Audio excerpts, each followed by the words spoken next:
This podcast is sponsored by Talkspace. You know when you're really stressed or not feeling so great about your life or about yourself? Talking to someone who understands can really help. But who is that person? How do you find them? Where do you even start? Talkspace. Talkspace makes it easy to get the support you need. With Talkspace, you can go online, answer a few questions about your preferences, and be matched with a therapist. And because you'll meet your therapist online, you don't have to take time off work or arrange childcare. You'll meet on your schedule, wherever you feel most at ease. If you're depressed, stressed, struggling with a relationship, or if you want some counseling for you and your partner, or just need a little extra one-on-one support, Talkspace is here for you. Plus, Talkspace works with most major insurers, and most insured members have a $0 copay. No insurance? No problem. Now get $80 off of your first month with promo code SPACE80 when you go to Talkspace.com. Match with a licensed therapist today at Talkspace.com. Save $80 with code SPACE80 at Talkspace.com.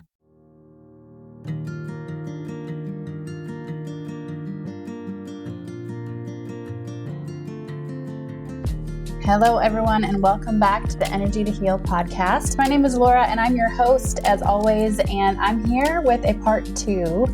If you guys have been following along, a couple weeks ago, we released an episode about the power of surrendering, and I titled it My Favorite Episode because this is the topic that my husband Mason and I talk about often and all the time in our homes, and I was hoping and had a feeling that you guys were going to resonate with it as well, and it has been so true.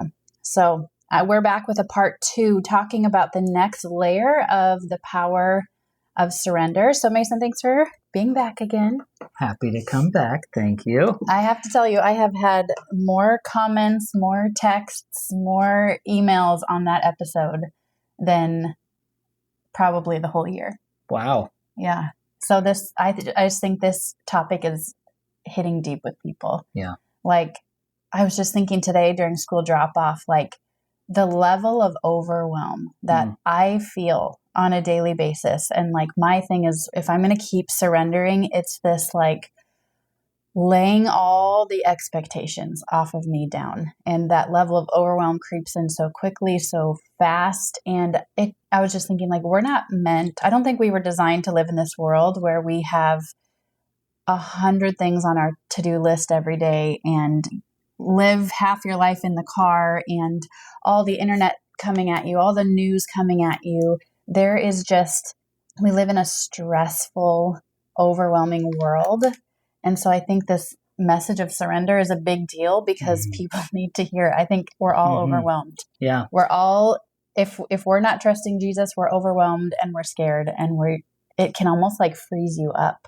Like you can't function. Yeah. And the moment you taste even a little bit of surrender, it's almost instantaneous relief.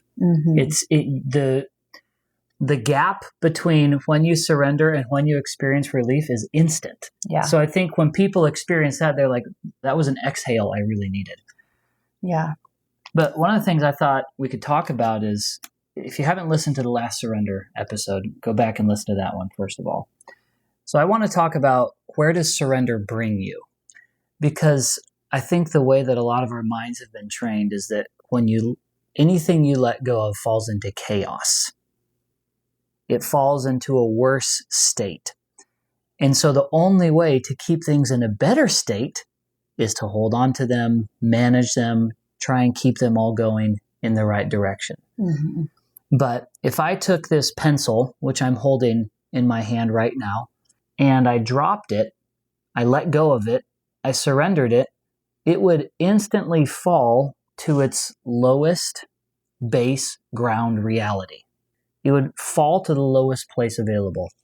And the deeper you dive into this, the more you find that the place everything lands when you truly surrender it is a place called Christ alone. And that's what I want to kind of get into and dissect and digest a little bit today and explore, what is that realm? Why is that really where you end up when you surrender? What does that realm carry that makes it worth surrendering to? And even if you're not a Christian and you surrender, do things still end up with Christ alone? That's an interesting thought. So all kinds of concepts we can dig into today and explore. Yeah, the thing I'm thinking of, just to make this super relatable, because like in our relationship, you're probably the more like ethereal, theological, and I'm like, okay, what does that mean in my actual real life? So in Splankna, I sit with clients all the time who are struggling to cope with something super sad, stressful, overwhelming in their life. And you can apply this message to so many different areas. But for me right now, it is like, okay, we've got 5 kids, 4, 6, 11, 12, and 14. And I so badly want to be a good mom, desperately. And I'm like hyper aware of how fast the years go and how, as I think being a Splankna practitioner has made me even more like, am I going to mess up my kids? Is this going to traumatize them? What am I teaching them? What are they going to draw from this 20 years from now? And my surrender in my life, Christ alone, is letting go of every outcome, trusting that he's going to coach me. If there's something that I'm missing with my kids, I have to trust that he's going to tell me if I'm seeking him on it. Because otherwise, without Christ alone, without surrender, I am just spending all my energy and honestly my anxiety. I'm channeling my anxiety to, am I missing something? Did I say something wrong? Am I not saying enough? Am I spending too much time with this kid and not enough with that kid? And then it's all about me again. My ability to be a good parent is all about me, my ability to read the right books, my ability to say the right things. And that is so the opposite of living in Christ. I am totally living in Laura at that point. Yeah. Yeah. And you can feel when you switch between those two places, can't you? Mm-hmm. One feels like a lot of pressure. One feels like a lot of relief. One feels like an over responsibility. The other feels like it's all going to be okay. Like trust. Yeah, trusting. Yeah. When Jesus came, he said that he was bringing good news. And I think oftentimes we think surrendering is going to lead to bad news. Mm-hmm. Letting go of something, no longer having control of it, is going to lead to something negative. But Jesus brought the ultimate good news, which is that just Christ alone and nothing else is enough for everything. That there is actually a realm embedded into our created world, inside every cell and every molecule and every atom of our created world. There is a realm where literally nothing else is needed and everything already is. It's the realm of Christ alone. And that is the realm that anything, when you surrender it, that's the realm that the thing drops to. The place where nothing else is needed and everything already is. Now, how could that be possible? That there's a place for you where your concerns about your family, your concerns about your kids, all of those problems are already solved and nothing else is being required for them to already be. How can that be possible? Well, if you look at the way the entire world was created, whether you're a creationist or you're an evolutionist, you track back, where did it all come from? Eventually, you have to kind of admit that maybe something came from nothing. The material came from the immaterial. Okay, so everything we see physically in our world came from an immaterial realm.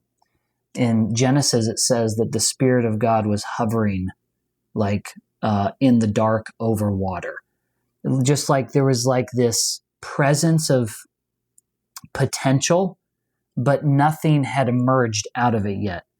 And then when the Word spoke, who the Bible says is Jesus, then he said, "Let there be light." And instantly, out of nothing came something, the first fragments of our created world, which was light.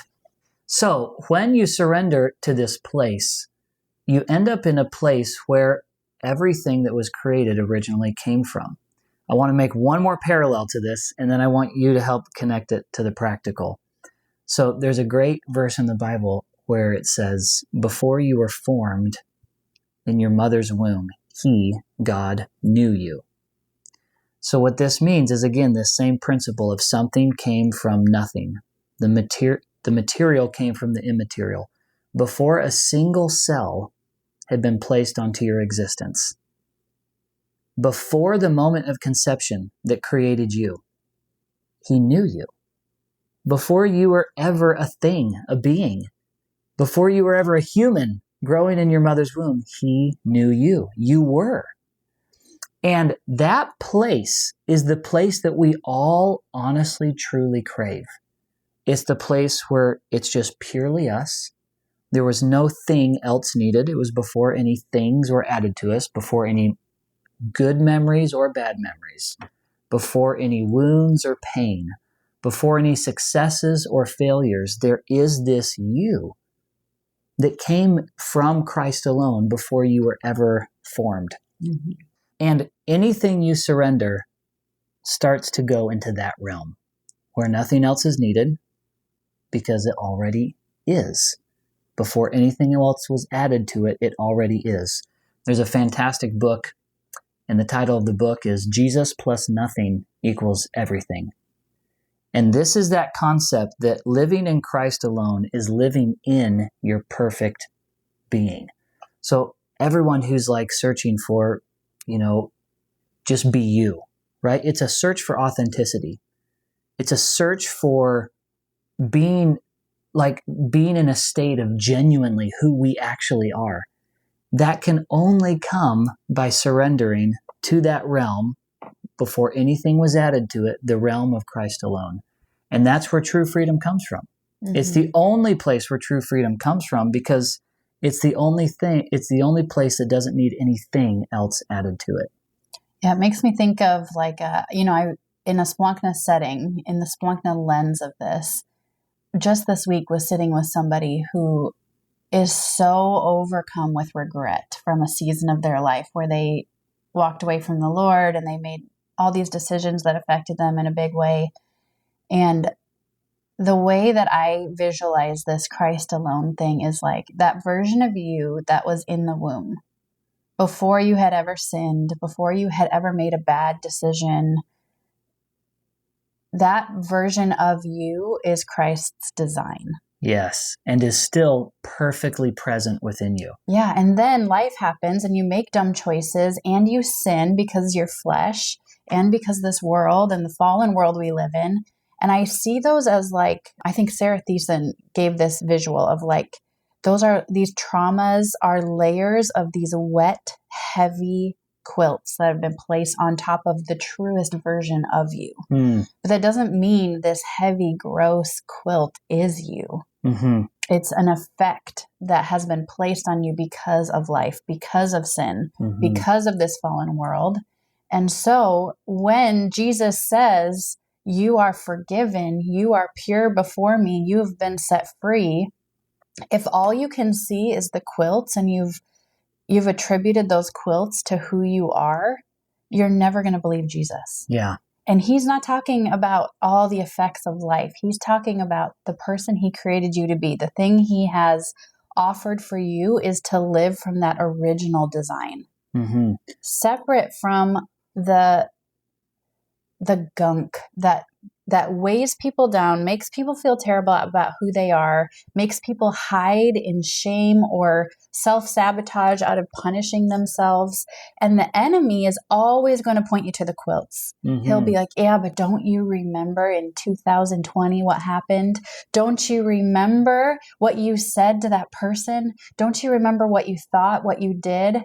And Jesus is always pointing us to the deepest layer, the original design. Yes. And so knowing and believing what the Bible says about you is so imperative because it will bring you back to the original design of you instead of reminding you to live in the quilts, the heavy, the gunk that we're trying to shed off in Splankna and in healing and in following Christ. Yeah, and the true thing you find about surrender is when you surrender all, you remove all that friction or all the quilts, all the heaviness, as you put it. When you truly surrender all that stuff just slips off of you. instantly. As soon as you let go of it, it drops. It's gone. And what that does is it removes all the friction from your most natural and original state of perfect being.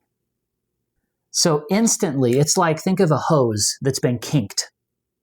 And all this pressure is building up. There's all this water that's wanting to flow out of it, but a wound or pain or a bad memory or a vow that sounded something like, I will never do that again.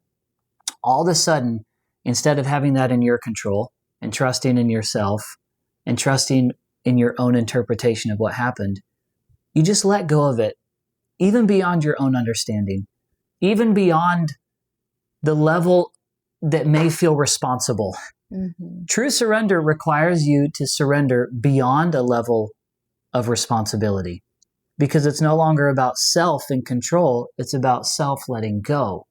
And when you do that, the hose unkinks, and that original flow, the thing that could not possibly bring you more joy, your perfect being in Christ alone, who you actually are, I'm telling you, it'll emerge like a snap of a finger. And you'll find that the more you surrender, the more it emerges. The more you let go, the more it comes through. I don't know if you've ever met someone who just seems like they're glowing, right? They're probably connected to let there be light, the first thing that was formed before anything else was made. People who are surrendered have a certain glow, a light about them. That's part of the hose unkinks, and this flow comes through. The most honest and genuine and authentic state of who you truly are emerges automatically from surrender to Christ alone. Mm-hmm. That's the beautiful thing. You don't have to make you happen. You have to just let go, and something probably more beautiful than you ever thought you even were will emerge, and it might even surprise you too. But this to me is the most fascinating world that you can possibly visit. And Jesus talked about this. If people are like, what, this is sounding kind of strange or kind of weird, how can this exist? Jesus called this place the kingdom of heaven. Mm-hmm. And he said the kingdom of heaven is within. He also said it's within you. So not only is it within us, this perfect place, right? Imagine heaven, no pain, no sadness, no sickness. It's a perfect state of being, right? That place is within you because it's what you were formed from. It's who you were before any cells were added to your body. Mm-hmm.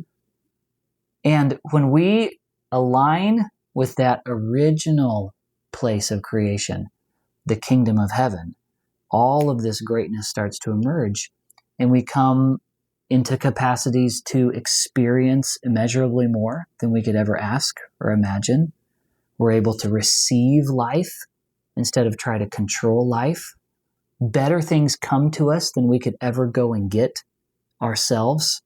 It's like the gravity suddenly shifts in our favor instead of against our favor. John Mayer has this song where he says, gravity, it's working against me. But in surrender, gravity starts to actually work for you. Things start to fall into place. So when Jesus said the kingdom of heaven is within you, he not only meant it metaphorically, he meant it literally. Your cells are made of molecules.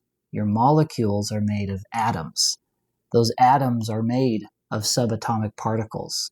Subatomic particles are made of waves and vibration that cause them to move into motion. Those waves and vibration are set into motion through intention. Nothing happens without intention occurring first. And that intention doesn't come from something inanimate. It comes from something animated and real. Or someone. Someone. Yeah. So you could call it the realm of Christ alone. You could call it the realm of is, where everything already is. Jesus says it is finished. You could call it am. He said he's the great I am. This is the most beautiful place. Jesus spoke of this. It's the kingdom of heaven. Mm-hmm. And it's within us right now. The only thing blocking it is our own willingness to surrender or not. Mm-hmm. Yeah, it's like this concept goes so far beyond just, oh, what religion do you ascribe to? Mm-hmm. How often do you go to church? Do you read your Bible enough? Do you have? It's like this is God is permeated into literally every blade of grass, every person you could ever meet. He is the foundation of the whole entire world. Yes. He is in everything. He is. Yeah, and whether you acknowledge that or not, believe that or not, live like that's true or not, it doesn't change the fact that it's still happening. Yes. And in that place, it's like, it's that, remember that video I showed you a couple weeks ago? And there's this sweet old man, and he's literally in his final days on earth. He's in hospice, and he's laughing with joy. And he just says, it's not about you. It's all about him. And if it's all about him, then it's not about you. And if it's not about you, then what problems do you have? What's your problem? You have none. And then you realize, oh, I don't have any. And as soon as you feel that shift, you just surrendered. That was it. You did it. Because if you do have a problem in your life, which I will say we all do have problems. Plenty. In the natural realm. But in this like Christ alone realm, problems are just different. Yeah. Number one, they're all working together for your good. Which the Bible promises us. Yes. And number two, how many of the challenges we've walked through do we look back at? We look back on maybe 5-10 years later, and we say, I wouldn't have changed a thing. I wouldn't have changed a thing. It made me who I am. Yeah, and even in the hard, it's like if you're optimizing for easy and simple and, I don't know, kind of like good and lazy, then this concept probably isn't going to resonate as much with you. Because like the struggle that we find in life, there is a mentality around it where when it's surrendered, your struggles, your problems, when they are surrendered to Christ, it's this concept of like, even in the horrible, hard, trying, emotional, he is even there. Yes. That is not the absence of him. Yes. If he is in everything and it's Christ alone, that means Christ alone in your pain. And so then as a believer, you are just teaching your flesh to follow him when it's hard. Yes. You're teaching your flesh to believe him even when your circumstances don't match what he says at the moment. You're teaching to believe the Lord when he says he promises that someday he's going to use this for your good.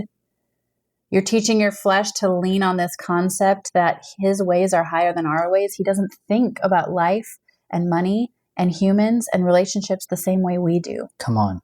So your only job in pain and overwhelm and stress and sorrow is to let go. Yeah. Of every outcome. Of course, you have no idea how this pain is going to play out. You have no idea the outcome of it. And honestly, there's a freedom in being like, it's none of my business. Yep. It's God's job to work this out. It's my job to keep my eyes fixed on him. Yeah. And the beautiful thing is in that state of surrender, which I think you and I can both admit, we're sometimes in we're a lot of times out of. Yeah. So, and I think we can all admit that. We know the difference between being relieved and surrendered and let go versus like slipping back into try and control a life again. But what true surrender lets you see is Christ alone in everything. No matter what you go through, you start to see just him because he's all there is. Mm-hmm. He's all there really is.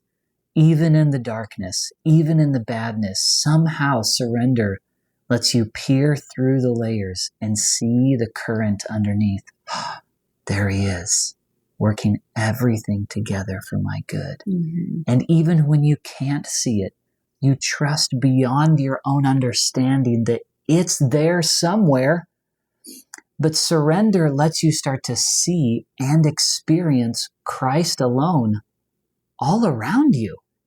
Christ alone at everything you look at. When you turn on the news, when you go to school, when you go to work, when you pick up your kids, when you go to the grocery store, you just start to see him everywhere, because he is what it was all made from. He actually is the all in all. Mm-hmm. Jesus had this phrase that he said that stumped me for the longest time.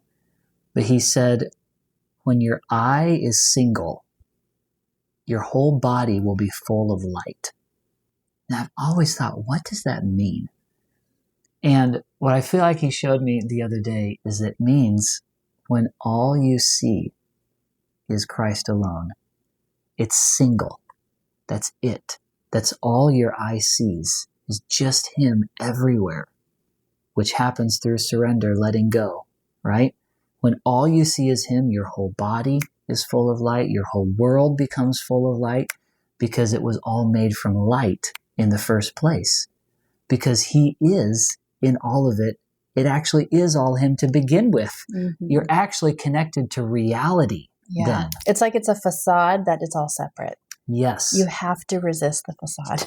Yes. You have to teach and remind your soul and spirit that the natural world that you see in front of you is not the real thing. Mm-mm. The real thing is the spiritual world. I don't know if I'm saying that. You're saying it great. And I think Jesus was always pointing to this. He would tell these parables. He would tell these stories. Then he would say, he who has eyes to see, let him see. And he who has ears to hear, let him hear. He was saying there's something underneath what I'm saying. There's something underneath what you're experiencing in life. And through the act of surrender, see, humans can't attain to these things. These things are too great for a human to attain to. It's too great for a mind to contain, right? These are only things that you can be surrendered to. It's almost like instead of you having it, you let it have you. Mm-hmm. Whatever this thing is, that's what surrender does, right? It lets the far greater have you. Mm-hmm. And it starts to open up your eyes. Or should I say, he starts to open up your eyes. You start to notice things. You start to see what was actually always there. It makes me think of a story. Do you remember we had this guy who was working on our house several years ago, Eddie? Yeah. Oh, yeah. And Eddie was kind of like curious about what he felt in our house, but didn't know what it was. And he would ask us questions about it. So one day, him and I went out into his work truck together. And he was sitting in the driver's seat and I was sitting in the passenger seat. And I said, I just want to try an exercise with you, Eddie. And just for context, this was after like weeks of him being in our basement. We had definitely brought up Christ and like spiritual conversation. And he had even said, definitely into talking about it. He said, I feel like I'm here for a reason and I need to, like I met you guys on purpose and there's something God's trying to show me. Yeah. So thank you. You weren't just like, get into my truck. Get in your truck. Yeah, get in your truck. Exactly. So we started this practice of literally being still, literally surrendering with our bodies, not moving a single muscle, taking every thought we had and giving it to God instead of trying to think it to ourselves. We thought it to him. Every feeling we had, instead of feeling it to ourselves, we felt it to him. And we did this for about 20 minutes. And I said, how are you? What's going on? And he said one of the most fascinating things to me that connects to everything we were saying about the current that exists underneath the things that look more apparent in the physical world. He said, I can see his face right over here, like just to the side of my head, like in my peripheral vision. I can see his face. He said, but it's the weirdest thing. He's like, it's as though I've been seeing it my whole life, but I only have just noticed it. Mm. And I'm like, yes, that's what the kingdom of heaven is like. It's like you've been seeing it your whole life, and then suddenly you just notice it. Mm-hmm. You just notice it. And I'm just telling you, the Bible says to taste and see that God is good. And sometimes surrender can feel like a scary thing because you're like, what's going to happen if I surrender?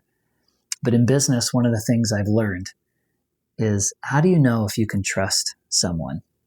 By trusting them. And seeing how they handle it.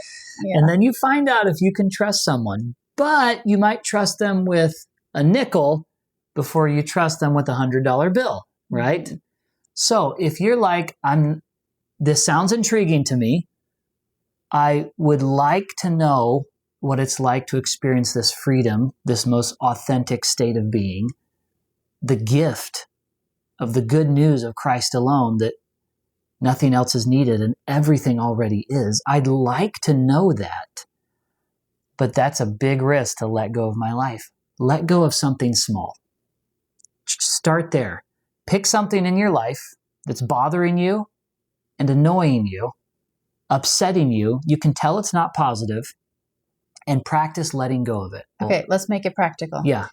What if you're living in a situation right now where you have frequent, unavoidable contact with people who are disrespectful? They don't believe in you. I mean, you just have to interact with people that drive you crazy all the time. What would I do? What does like surrender and Christ alone look like in that? Yeah. Oh, that's a good one. That's a great question.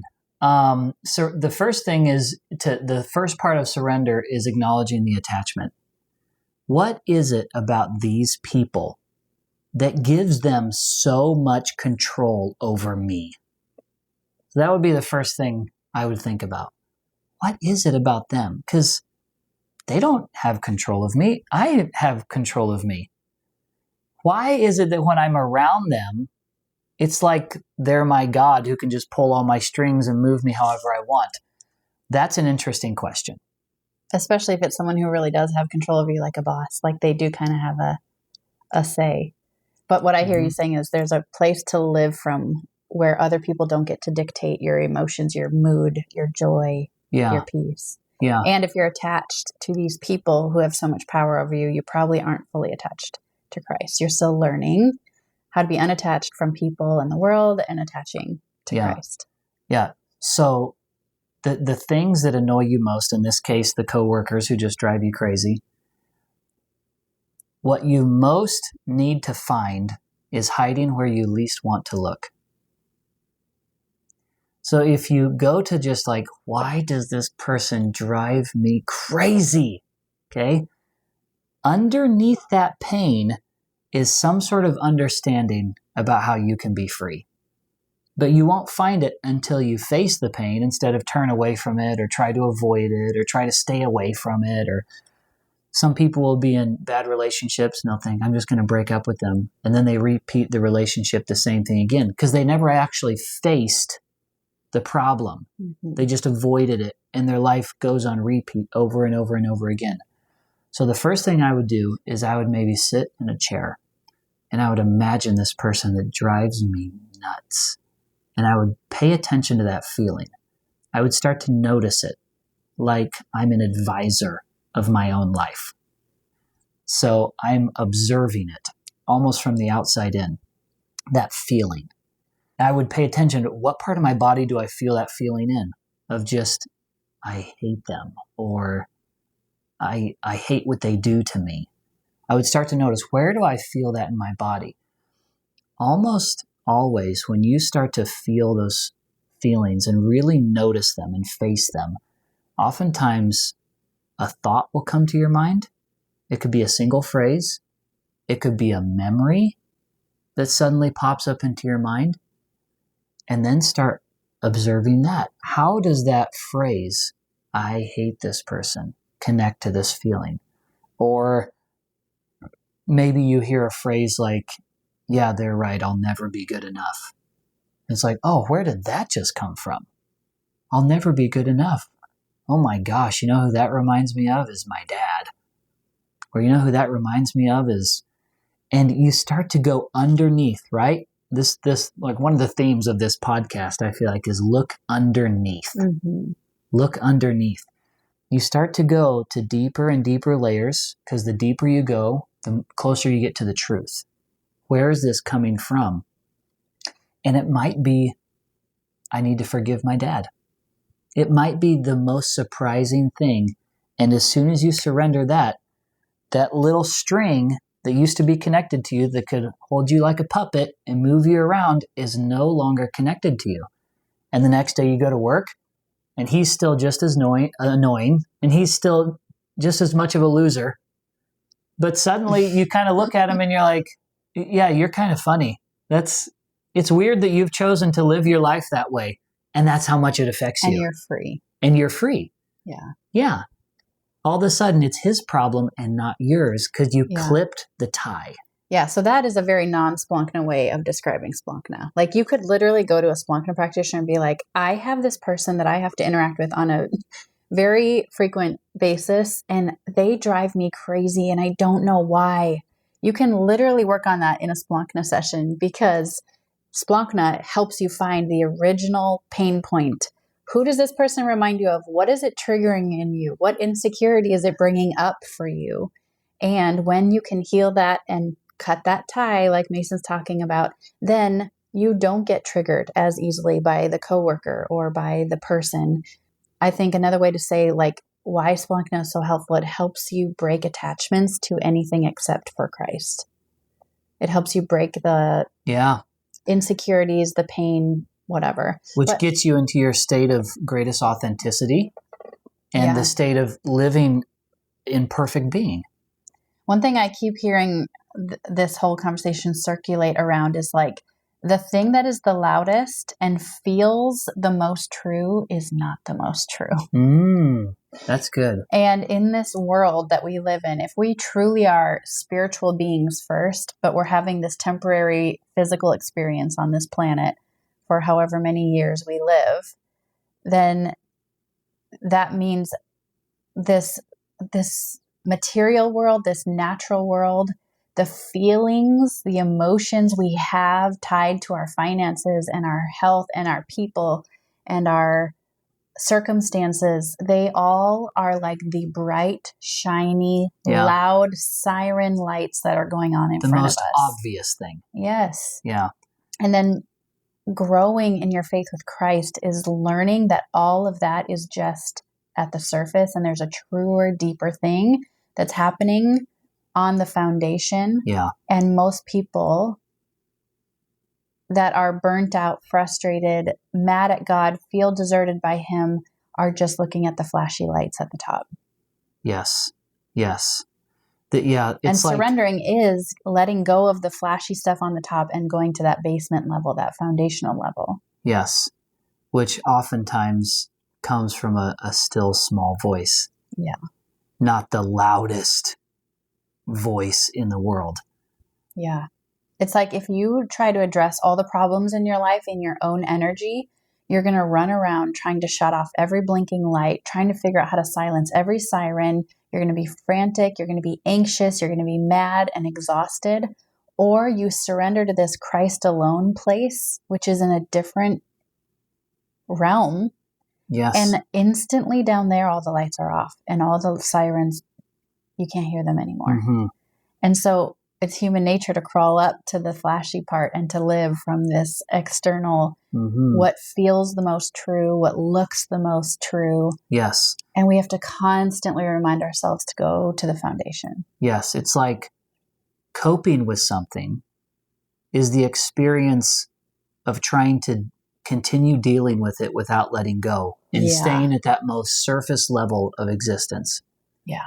Where casting, the Bible says, cast all your cares upon him. Which means let go. It means you can't cast them chuck it unless you let go of it. It means like sometimes the Lord is like, good job, you let go about 3 inches away from you so that you can pick it up whenever you want. He's like, I want you to cast this as far as the east is from the west. Mm-hmm. This is like your final goodbye. Yeah. Let it go. Let it go. When you do that, instead of coping, the things and you start to drop to the realm where they can finally be taken care of. I think sometimes people don't surrender because it feels like they don't want to let someone down, or they want to do what's best for themselves or best for the person. Well, let me tell you this. The best thing for anything in your life or any person in your life is to be completely unlocked and let go into the hands of nothing other than Christ alone. That's the only place they will find their perfect being. It's the only place that the things in your life will finally start to fall into place with. So the best thing you can do for anything or anyone is surrender. It's not even just for you. When you surrender something, it unlocks something for them and for the thing as well. And it's so crazy. You'll start to notice things just start to pop up in your life. The more you surrender, the more you let go. But one of the ways I practice this practice of casting instead of coping, right, is the practice of letting go of the loud siren lights and coming down into the quiet stillness is by literally sitting still and not moving a single muscle in my body and closing my eyes and waiting on the Lord.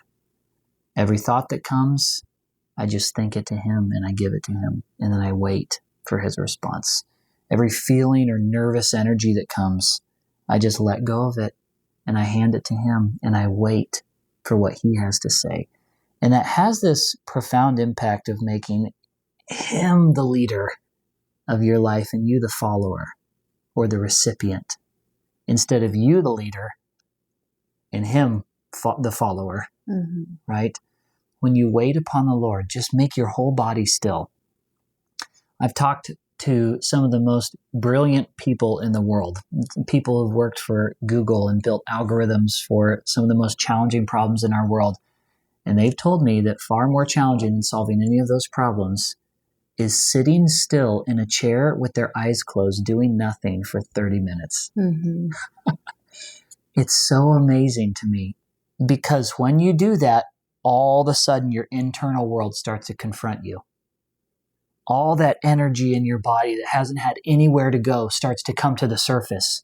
It's trying to be let go of. If you can just stay and remain and let those things go, it might be painful at first.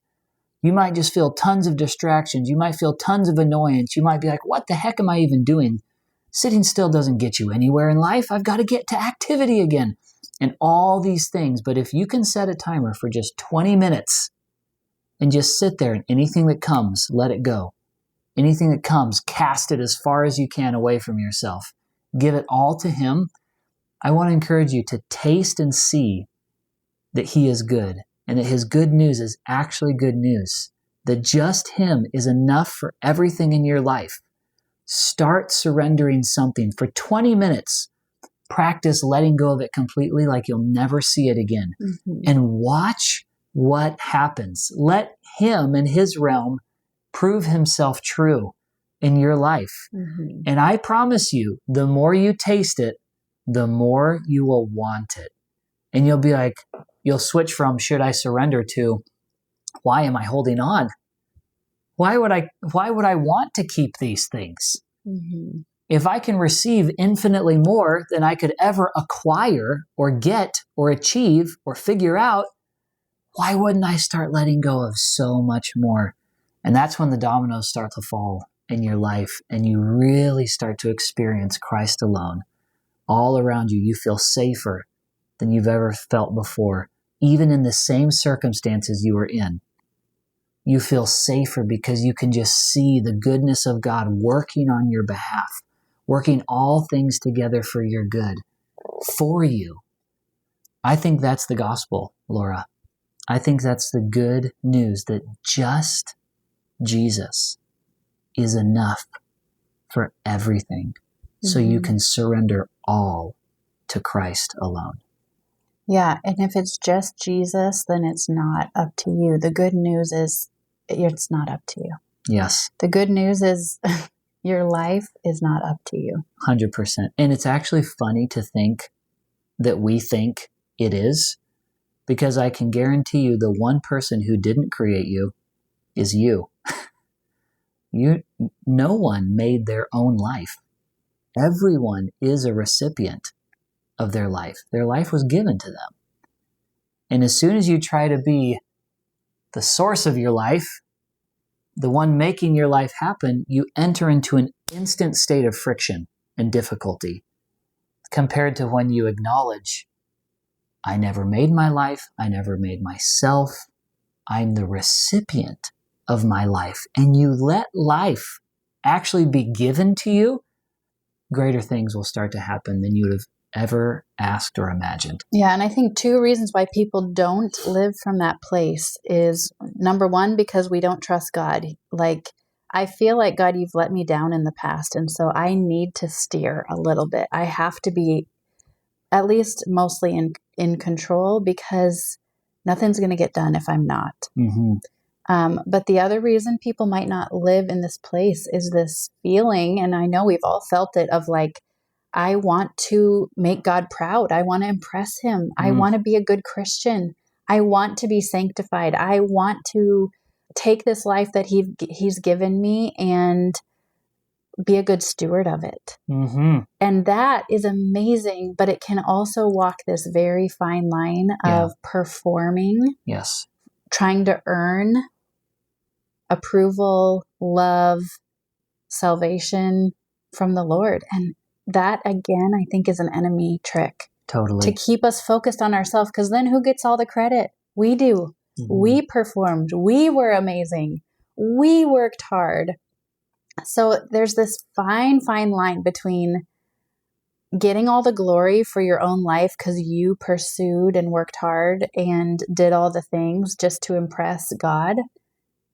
But that's not the gospel is he gets the glory. Yes. But that doesn't mean we don't do anything with our life. We still partner with him, but it's this surrendered partnering. It's listening to him, walking through the doors that you are surrendering to him. He opens for you. You're like, okay, God, I prayed about this. You open this door. I feel peace about it when I seek you. So I'm walking through it. It's this constant journey of trusting, following, listening, asking, surrendering. Yes. Over and over and over again. Yes. But you do that long enough, you forget. And again, you might realize, oh man, I took the reins again and I'm totally driving this ship and I haven't asked him in a long time. And that's okay. You're learning. Yes. You just go back and you're like, all right, reset. I'm letting go of the steering wheel. I'm coming back to a place of surrender and asking. Yes. And it's just that. And it's okay when you mess up. It's okay when you realize you're steering the ship. God doesn't expect you to be perfect. He literally says, come to me like a little child. Yes. Do you know how many mistakes little children make? It constant. Is every minute of the day. Yep. They have no idea what's going on. No, they're clumsy and they can't think existentially and their conscience isn't developed fully and they are full of mistakes. Yes. And that's how it's supposed to be because that's how kids were made. Yes. And human beings were made. Human beings, yeah. So when you think you're this mature, grown adult who has everything figured out, you're forgetting that you're just a child. You're supposed to just come simply to him. You follow him the best you know how. It's going to be a journey. You're going to follow 10 years from now. You will be able to follow him more surrendered than you will now. And that's okay. Full of mistakes, full of like glorifying yourself. Yes. Like if we're all honest, we are obsessed with ourselves.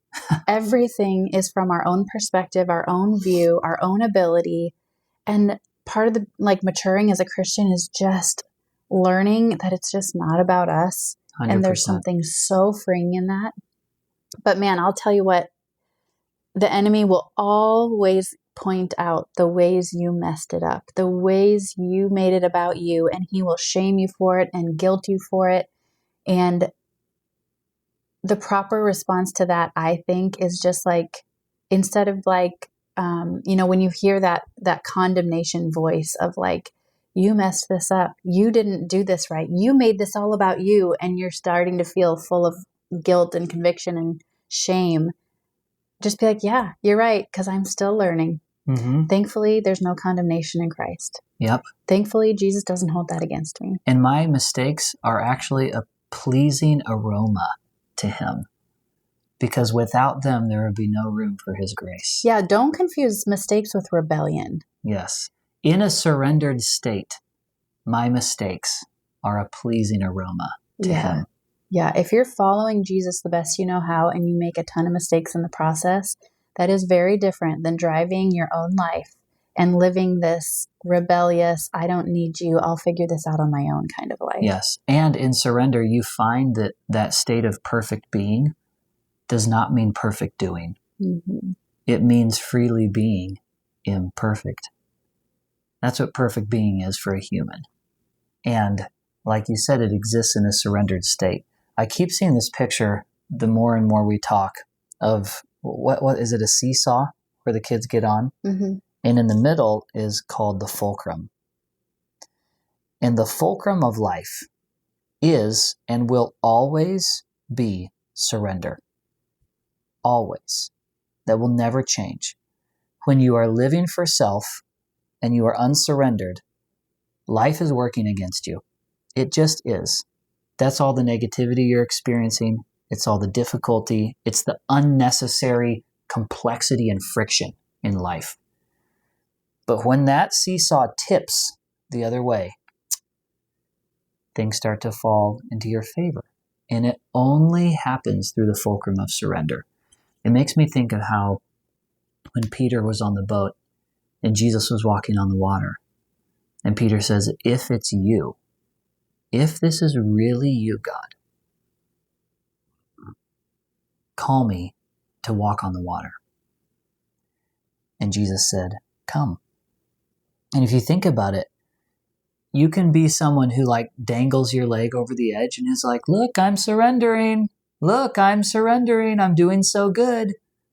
But if you're honest, there's a moment where your weight shifts off of a boat that you can control and live in and onto water that if Jesus doesn't do something great, will swallow you as you sink into the depths.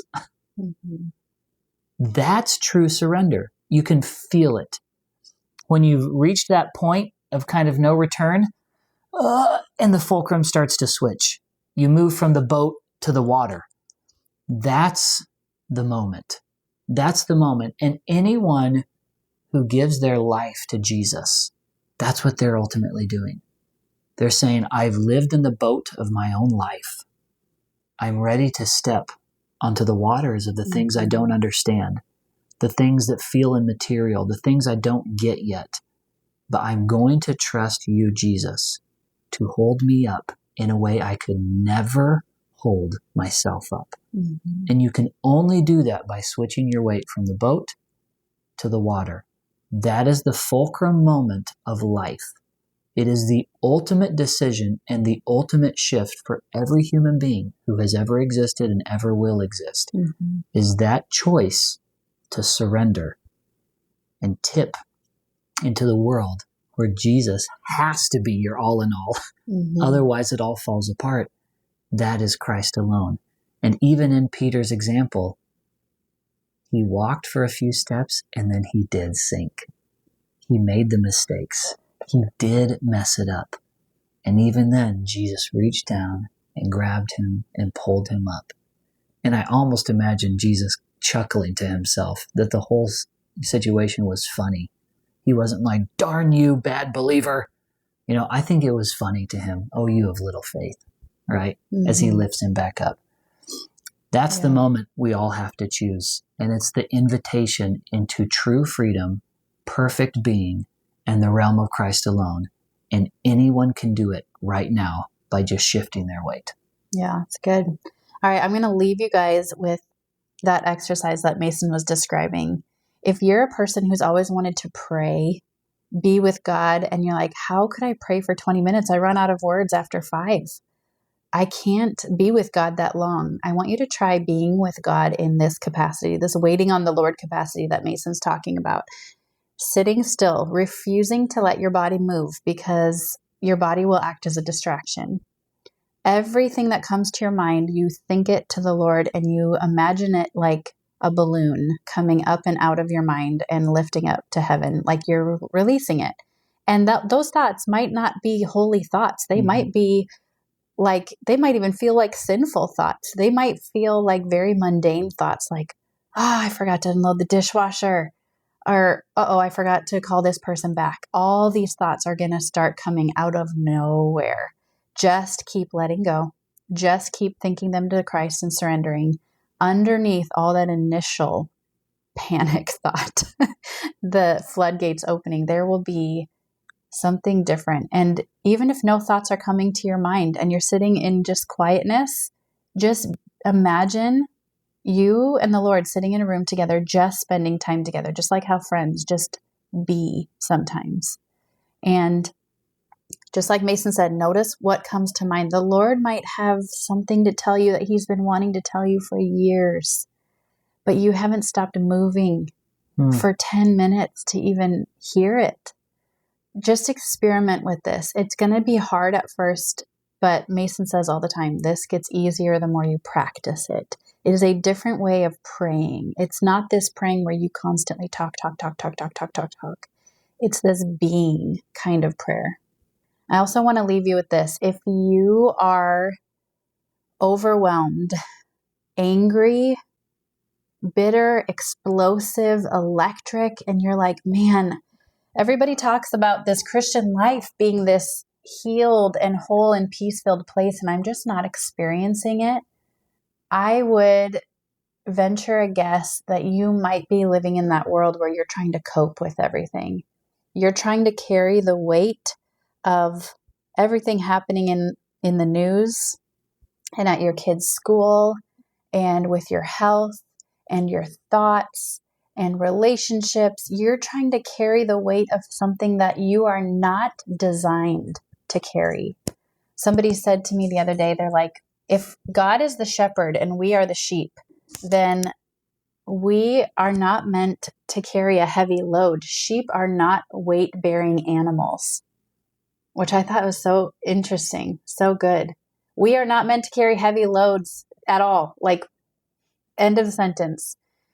When we try to is when we get burnt out and bitter and angry and exhausted. So instead of carrying everything this week, just start letting go of everything into his hands, not into oblivion, but into his hands, purposefully giving him the intention of, God, you carry this. Because he says when we follow him, his burden is light. So all the pain of your past, all your regret, all the people that you are just so mad at, you carry so much intense emotion towards them, let it go. Your financial issues, put them in Jesus' hands. The regret that you carry from the person you used to be 3 years ago, 10 years ago, let it go. None of that is real anymore. 10 years ago doesn't exist anymore. If you're living in the current moment with Christ and receiving his forgiveness and his sanctification, then who you were 3 years ago is no longer in existence. It's not real. It's irrelevant. And don't give in to this temptation. Don't give in to the lie that the enemy would point you and remind you of that person 3 years ago. Because you know what? Jesus isn't doing it. Jesus isn't reminding you of who you were 3 years ago and rubbing it in your face. He's moving on to something bigger and better. So thank you guys for being here. We'll see you next week. And just wanted to let you know that in the show notes, I have my email address. I'd love to hear your thoughts on or questions on any of this. We can do follow-up answering of those questions. In the last episode, I talked about this Splankna retreat that's going to be happening in Colorado in November. So I'll put the details of that in the show notes as well. It's a one-day conference in Colorado in November. If you attend, you are going to get some training, some biblical counseling, and then a one-on-one Splankna session with a Splankna practitioner. So I'll put that information in the show notes. You can also reach out to me via email if you have any questions on that. Last Splankna training, if you're wanting to get trained as a Splankna practitioner, is in October.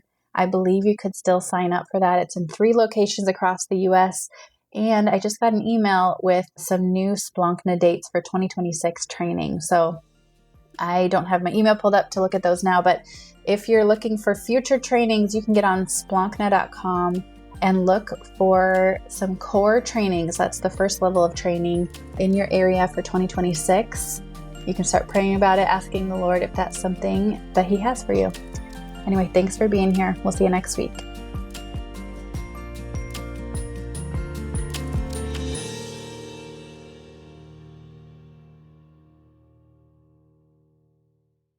With the state of today's economy, it is more important than ever to invest in products that last for years to come. As the seasons shift and get cooler, make sure your closet is stocked with durable layers that stand the test of time from American Giant. American Giant's clothes work harder and are wearable season after season. Their greatest hoodie ever made is made of the highest quality materials that are cut and sewn right here in the United States. So you're investing right back into your local community. Choosing American Giant means taking a stand for American manufacturing and hardworking Americans, something other mega corporations don't care about. From fleece to knit, all in a range of colors for versatile daily wear, American Giant delivers everyday pieces designed for everyday life. Feel the difference of quality made-to-last clothes from American Giant. Get 20% off your first order with code STAPLE20 at american-giant.com. That's 20% off your first order at american-giant.com with code STAPLE20.